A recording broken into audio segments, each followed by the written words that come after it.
loyalty, or survival? That's the question hanging over Donald Trump right now. Because the man who once laughed beside Sean Diddy Combs at lavish parties, who once called him a good friend on national television, just went on live TV and told the world, no pardon. And it wasn't some vague political non-answer. It was a straight, cutting, more likely a no. With those words, decades of public camaraderie were reduced to dust.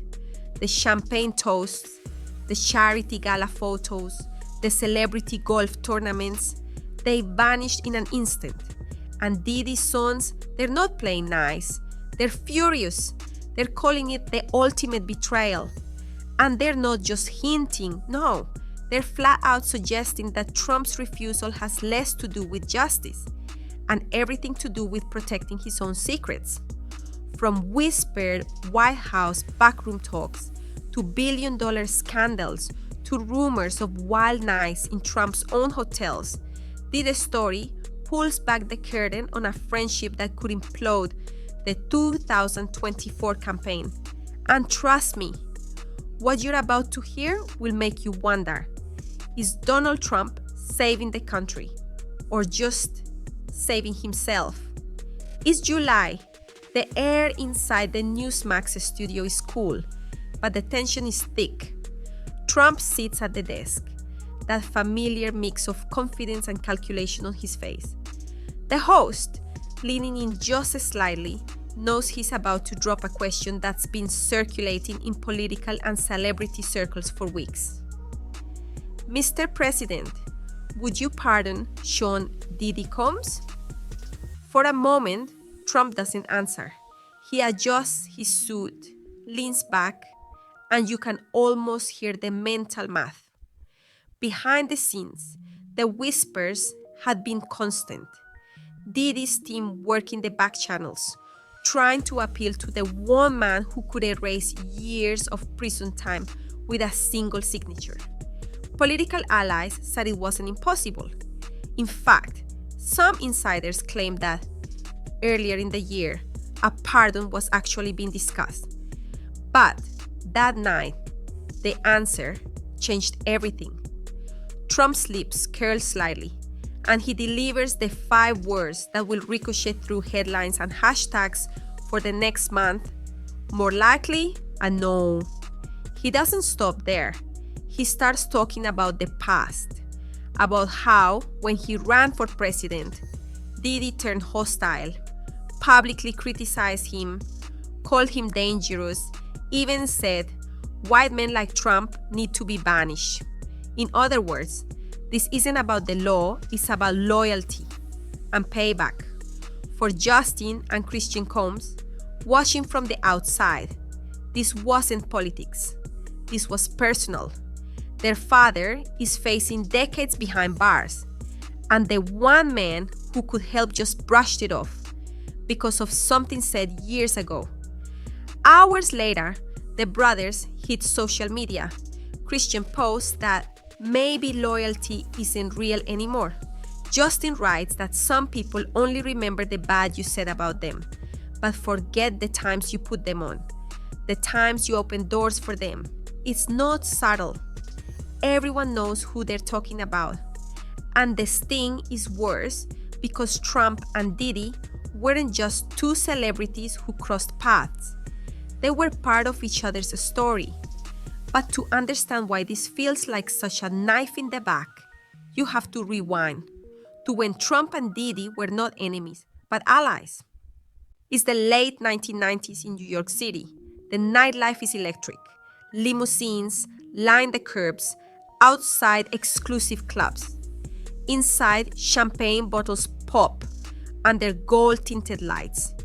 Diddy, then Puff Daddy, is riding high, chart-topping records, fashion lines, the kind of celebrity that makes entire rooms turn when he walks in. And Donald Trump? He's the real estate tycoon turned reality TV star, just as famous for his high-profile social life as for his business ventures. They're not just familiar with each other, they're moving in the same elite circles.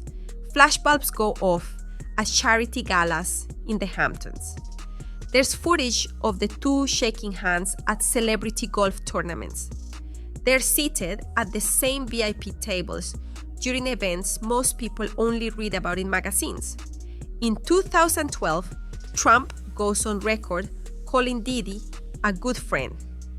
On season 12 of The Apprentice, he even defends Diddy to Aubrey O'Day, saying, "I love Diddy. He's a good guy. I'm gonna stick up for him." Back then, it was mutual respect, maybe even admiration. But everything changes in 2020. The presidential election is in full swing. Diddy publicly backs Joe Biden, criticizes Trump's policies, and in an interview with The Breakfast Club, drops the bomb. Why men like Trump need to be banished? For Trump, who has built a reputation on never forgetting a slight, that's the kind of comment you file away for later. So when that Newsmax question came up in 2025, Diddy's sons weren't just hearing a political decision. They were hearing decades of friendship being rewritten in real time. What makes this a twist even sharper is that at one point, a pardon seemed like a real possibility. Earlier in the year, multiple insiders claimed that Trump's team had actually been reviewing Diddy's legal situation. Trump himself told reporters, "I'd look at the facts. Whether they like me or not wouldn't matter." For Diddy's inner circle, that was a green light. They started reaching out, quietly lobbying, making sure the right people in Trump's orbit had the right information. And it wasn't just about friendship, it was about timing. Diddy had been found guilty on 2 counts of transportation to engage in prostitution, but acquitted of larger RICO and trafficking charges. He escaped a life sentence, but he's still staring down up to 20 years in prison. Sentencing is set for October 3rd.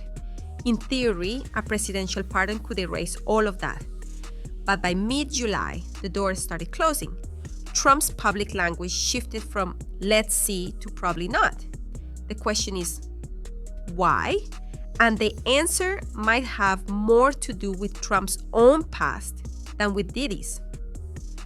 During Diddy's trial, one of the most explosive claims came from his former assistant.